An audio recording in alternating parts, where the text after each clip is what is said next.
News హల్చల్ అయింది మధ్యలో. లైక్ ఎంఎస్ ధోని గారికి వీరేదో బిర్యానీ పంపిస్తే హోటల్‌లోకి ఎంట్రీ రాలేదని హోటలే మార్చేసిర్రంట. అసలేందది? అంటే, అంటే నా బిర్యానీ వల్ల హోటల్ మార్చిందేం లేదు. ఓకే. కాకపోతే ఆ బిర్యానీని పైకి రానీయలేదు. ఓకే. సో, అయితే పైకి ఇక్కడ హైదరాబాద్‌లోనే కదా అయిందది. ఆ! హైదరాబాద్‌లోనే. కాకపోతే నేను ఎంఐకి ఆడుతున్నా అప్పుడు. సీఎస్‌కే మన ఇండియన్ టీమ్‌కి ఆడుతున్నాము. ఓకే. సో, మన ఇండియన్ టీమ్ ఫ్రెండ్స్ రైనా వీళ్ళందరూ ఉన్నారు గదా! హ్మ్.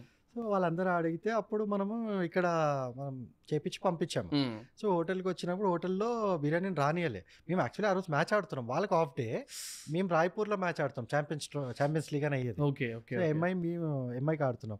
సో, అప్పుడేమైందంటే మ్యాచ్ అయిపోయిన తర్వాత నాకు తెలిసింది ఇదంతా డ్రామా అయిందని. సో, అప్పుడు నాకు వైఫ్ విద్య మొత్తం ఎక్స్‌ప్లెయిన్ చేసింది. ఇట్లా పంపిస్తే పైకి రానీయలేదు. దాని తర్వాత ఆయనకి కోపం వచ్చి మొత్తం హోటలే మార్చిండని చెప్పి టీమ్ అందరిని తీసుకొచ్చి బయటికి కూడా ఆయన వచ్చారు. ఎట్లా అంటే ఆయన కొన్ని విషయాల్లో చాలా చాలా స్టబర్న్. హ్మ్.